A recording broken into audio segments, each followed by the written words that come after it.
Terima kasih Yesus, kami berdoa dan mengucap syukur. Amin. Salam. Puji nama Tuhan. Malam hari ini kita dapat kembali hadir dalam acara We Worship GB Eklesia. Dan hari ini adalah saya dipercayakan untuk memberitakan firman Tuhan.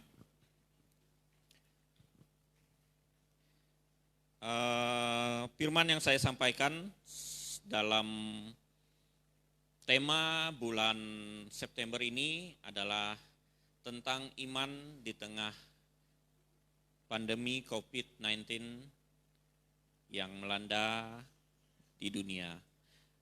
Saya di sini sebagai pembuka menyampaikan firman Tuhan tentang ekspresi iman. Ekspresi iman. Jadi di sini ekspresi iman tentu kita pernah menyampaikan atau pernah mendengar ekspresi itu tidak lepas dari wajah. Ekspresi tidak lepas dari wajah. Bisa kita lihat dari ekspresi wajah orang itu apakah sedih, senang, berbahagia, ketawa, menangis, dan bagaimana ekspresi itu diluapkan melalui iman. Nah, di sini kita dapat pelajari bahwa bagaimana kita mengenal iman kita melalui ekspresi yang kita keluarkan dalam kehidupan kita sehari-hari. Lanjut. Sebelum kita jauh mengenal, saya ambil dari kitab Ibrani pasal 11. Jemaat sekalian, apakah iman itu?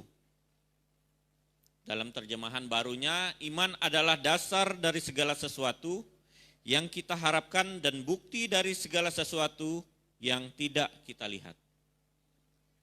Seperti halnya, iman bisa kita bandingkan dengan namanya perasaan cinta. Kita mencintai seseorang, kita membanggakan seseorang, adalah dasar dari hati kita yang kita harapkan. Bagaimana kita mencintai seseorang, bagaimana kita mengasihi seseorang, dan juga bukti dari segala sesuatu yang tidak kita lihat. Bisakah kita melihat cinta? Bisakah kita melihat kasih? Tidak. Tapi kita bisa melihatnya dari perbuatan kita. Dan Tuhan mengharapkan kepada kita, seperti yang Tuhan inginkan kepada kita, imanmu lah yang menyelamatkanmu. Next. Pada malam hari ini kita membahas di dalam kitab Ibrani pada pasal 11. Orang sering memberitakan kitab Ibrani pasal 11 ini sering disebut sebagai aula para tokoh iman. Atau juga aula keanekaragaman iman. Kenapa? Dari kitab Ibrani lah kita dapat menyaksikan saksi-saksi iman dari perjanjian lama hingga perjanjian baru. Bagaimana Tuhan membawa bangsa Israel keluar dari tanah Mesir hingga sampai pada perjanjian Allah untuk menyelamatkan umat manusia dengan kehadiran Tuhan Yesus ke dunia. Banyak tokoh dalam Alkitab yang Tuhan pakai untuk menyaksikan iman kepada Tuhan. Next. Tokoh yang tercantum di dalamnya memang memiliki satu kesamaan. Mereka sama-sama orang yang percaya kepada Allah dan bahwa Allah memberi upah kepada orang yang sungguh-sungguh mencari Dia. Jadi di sini bagaimana tokoh iman ini dipakai oleh Allah dan mereka merespon apa yang diinginkan Allah kepada mereka karena mereka ingin mendapat upah kepada Tuhan Yesus karena hal apa? Karena mereka percaya dan yakin Tuhan Yesus menjanjikan kehidupan yang kekal. Kita lihat dari tokoh iman seperti Musa, seperti Nuh, seperti Abraham, bagaimana dia merespon imannya. Dia mendengarkan apa yang dimau Tuhan Yesus terhadap dirinya. Kemudian next, saya mau bertanya kepada Bapak Ibu sekalian, keanekaragaman bentuk iman. Apakah ekspresi iman Habel dan ekspresi iman Nuh itu sama? Seperti yang saya sampaikan sebelumnya, mereka memiliki kesamaan bahwa mereka percaya kepada Allah. Tetapi ekspresi iman Habel apakah sama dengan ekspresi iman Nuh? Kita di sini disampaikan bahwa ekspresi iman Habel telah mempersembahkan kepada Allah korban yang lebih baik daripada korban Kain. Sedangkan di ekspresi iman Nuh, dengan petunjuk Allah tentang sesuatu yang belum kelihatan, dengan taat mempersiapkan bahtera untuk menyelamatkan keluarganya. Sini bisa dikatakan bahwa ekspresinya berbeda-beda atau tidak sama. Di zaman Nuh, di zaman Habel, Tuhan memakai mereka untuk kepujian dan kemuliaan nama Tuhan, untuk mewujudkan cinta kasih Tuhan terhadap manusia. Mereka mengekspresikan iman mereka dengan cara yang berbeda. Bisa kita lihat, next. Bisa kita lihat ekspresi iman. Pertama adalah Abraham mengorbankan anaknya. Di dalam Ibrani pasal yang ke-11 dijelaskan bahwa dengan iman Abraham mengorbankan anaknya untuk memenuhi ketentuan dan kemauan dari Tuhan Allah.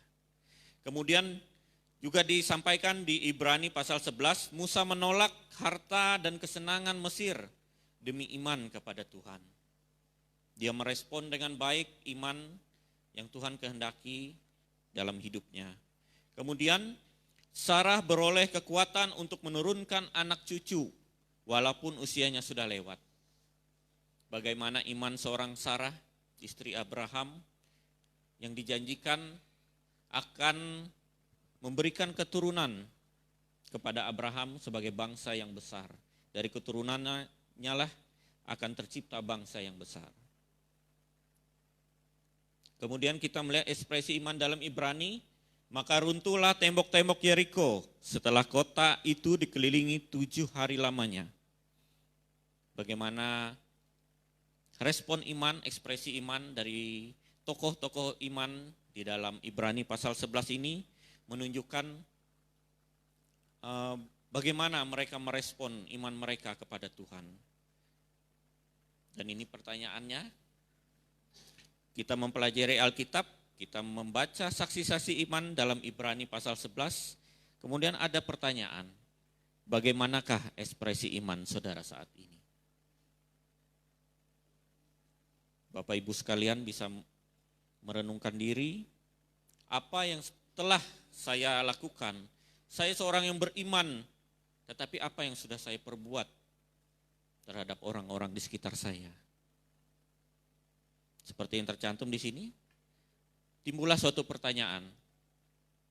Sudahkah Anda mengekspresikan iman saudara kepada Tuhan? Di dalam Yakobus pasal 2 ayat 17. Demikian juga halnya dengan iman.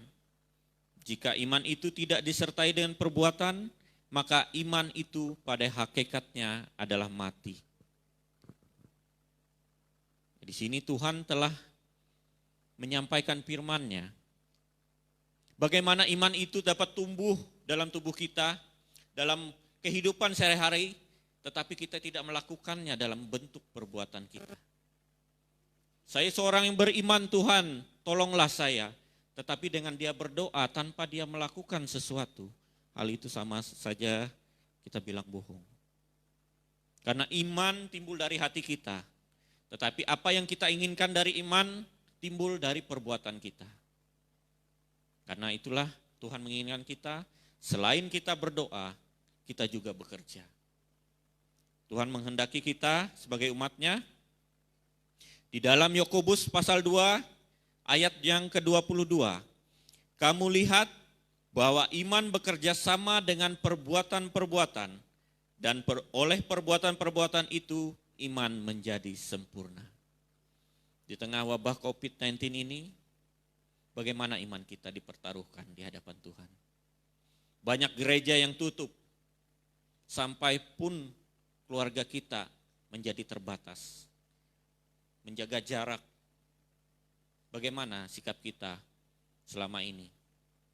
Dan pada saat inilah kita memberikan bukti kepada Tuhan. Inilah iman saya, inilah yang saya akan lakukan.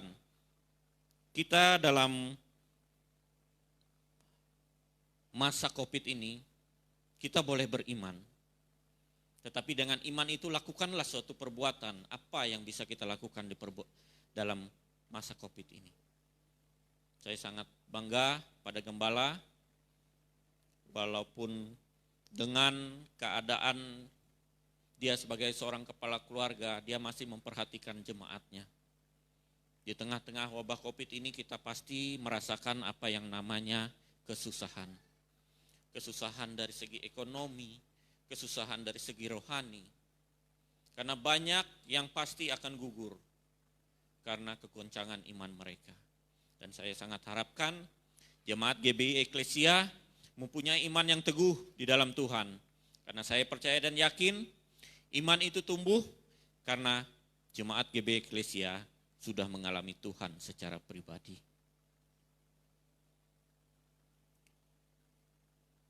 Next. Ekspresi iman kita kepada Tuhan, pertama apa yang kita lakukan? Berdoa. Tuhan menginginkan kita selalu berdoa, selalu berkomunikasi kepada Tuhan. Agar apa?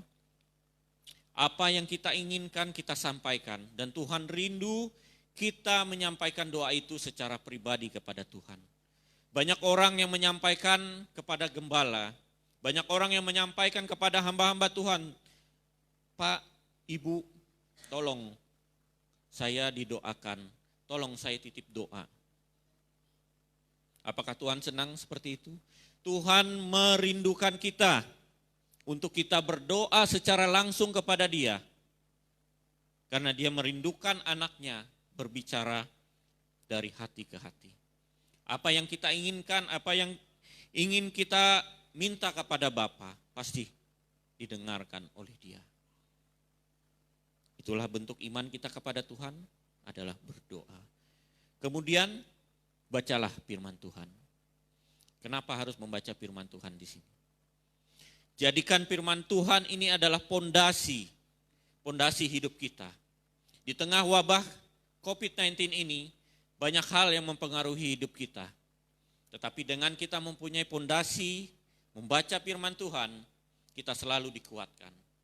Apapun yang kita dengar dari telinga kita, apapun yang kita pikirkan dari kepala kita, itu banyak hal yang mempengaruhi kehidupan kita. Tetapi dengan kita membaca firman Tuhan, dengan kita menjalani firman Tuhan, kita memiliki pondasi hidup. Itu yang saya inginkan kepada kita semua, apapun yang terjadi di dunia ini, kalau kita berfokus kepada firman Tuhan, kita pasti selalu akan sukacita. Karena apa? Kita tinggal di dunia ini hanya sementara. Jadi janganlah takut karena wabah corona ini kita bisa mati. Kalau memang waktunya kita mati pada saat ini, kita mati. Tidak bisa itu kita halangi. Tapi dengan iman dan percaya kita, mati dan hidup ada di tangan Tuhan, mati dan hidup tetap di dalam Tuhan. Dan itu yang saya inginkan, orang yang sudah mengalami Tuhan, apapun yang ada di hadapannya, sebesar apapun, sekecil apapun masalah yang ada di hadapannya, kita tetap teguh berdiri. Karena kita percaya Tuhan ada di sebelah kita. Di kiri kanan kita ada malaikat. Itu yang saya sampaikan. Kemudian bagaimana ekspresi iman kita kepada Tuhan? Dengan memuji dan memuliakan nama Tuhan. Memuji dan memuliakan nama Tuhan itu membuat hati kita bersukacita, membuat hati kita damai sejahtera. Karena hal ini yang Tuhan inginkan.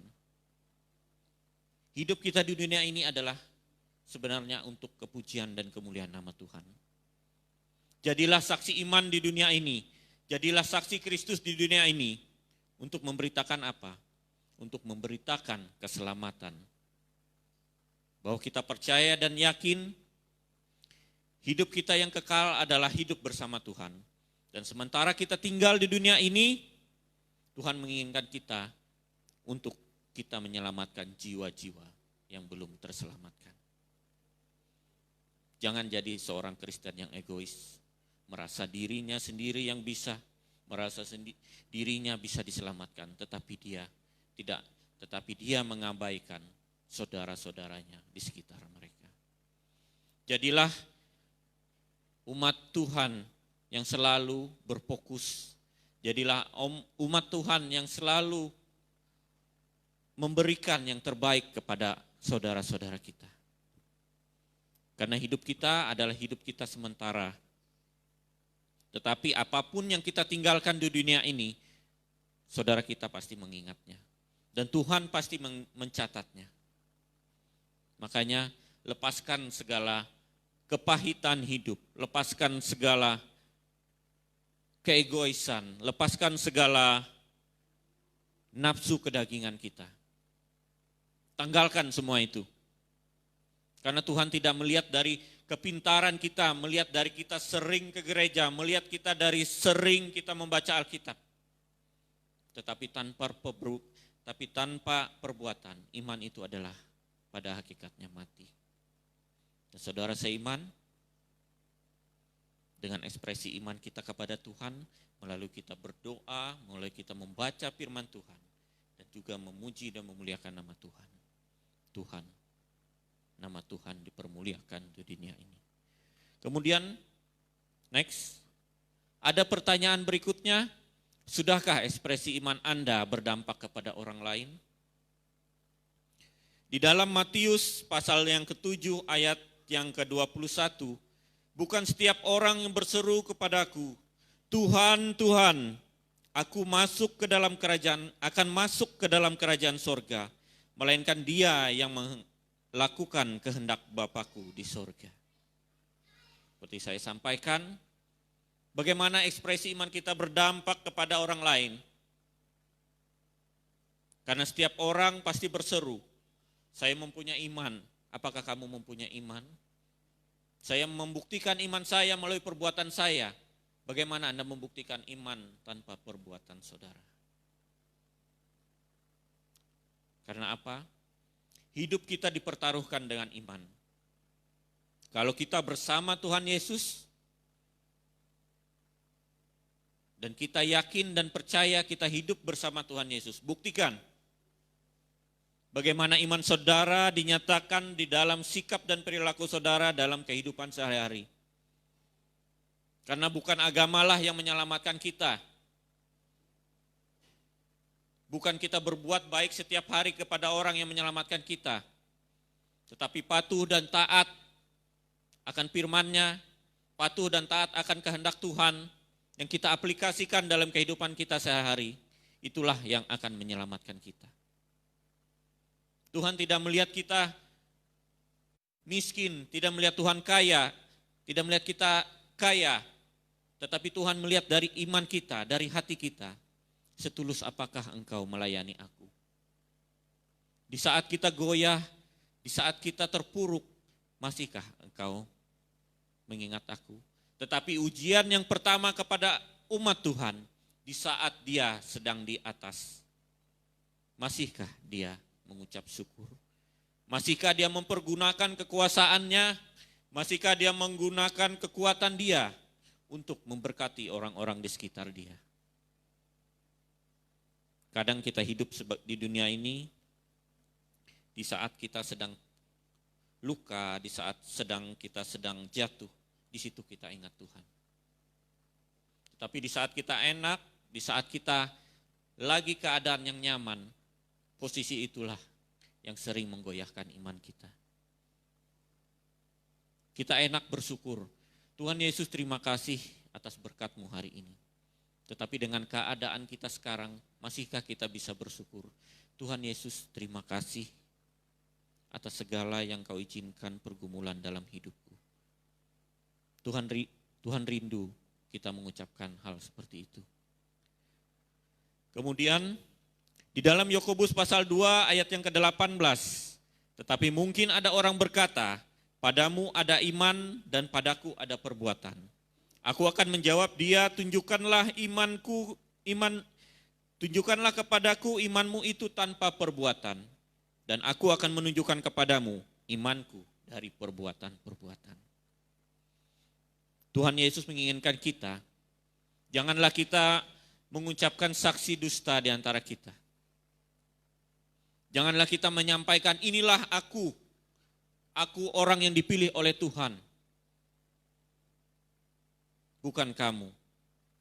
Tapi tunjukkanlah perbuatanmu, karena dari perbuatanmu lah orang mengenal Tuhan. Apapun yang kita lakukan, karena kehidupan kita di dunia ini adalah dilihat dari sikap dan perbuatan kita secara nyata. Orang tidak melihat kita sering ke gereja, tetapi orang sering melihat kita melakukan puji-pujian, tetapi orang sering melihat kita di tengah-tengah keluarga kita. Bagaimana dia bersikap kepada keluarganya, bagaimana dia bersikap kepada tetangganya. Dari situlah kelihatan apakah orang ini beriman melalui perbuatannya, apakah perbuatannya yang menyatakan imannya. Jangan sampai kita sebagai umat Tuhan, kita fokus pada kegiatan-kegiatan gerejawi. Tetapi kita melupakan apa yang menjadi fokus kita di dunia ini. Selain kita memuji dan memuliakan nama Tuhan, Tuhan merindukan kita untuk kita dapat saling mengasihi kepada orang lain. Ini ekspresi iman bersumber dari kata kasih. Pernah saudara melihat hal-hal ini? Next. Bagaimana orang-orang di sekitar kita? Di saat mereka haus, di saat mereka kelaparan, sudahkah kita peduli kepada mereka? Di saat mereka mengalami bencana, sudahkah kita peduli terhadap mereka? Kita jangan fokus kepada masalah hidup kita, tetapi kita harus fokus juga kepada orang-orang di sekitar kita. Seberapapun besarnya masalah kita, pasti ada yang lebih besar masalah yang mereka hadapi dari masalah kita. Makanya janganlah kita mengasihanilah diri kita sendiri. Tetapi apa yang Tuhan inginkan dalam hidup kita, perbuatlah kepada saudara-saudara kita. Banyak hal yang belum kita lakukan di dunia ini, terutama dalam kita mengasihi pada saudara-saudara kita. Inilah bentuk ekspresi iman terhadap orang lain.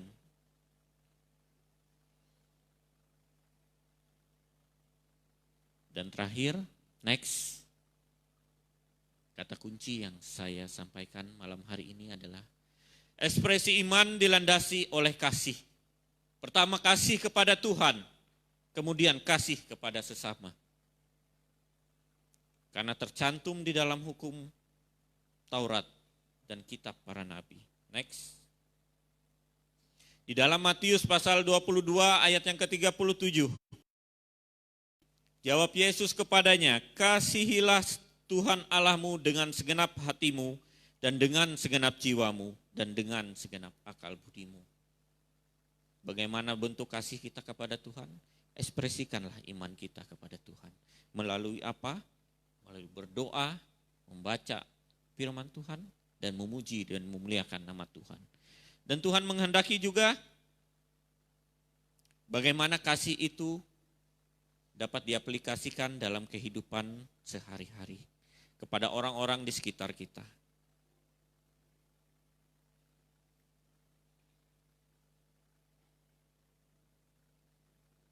Tercantum dalam Matius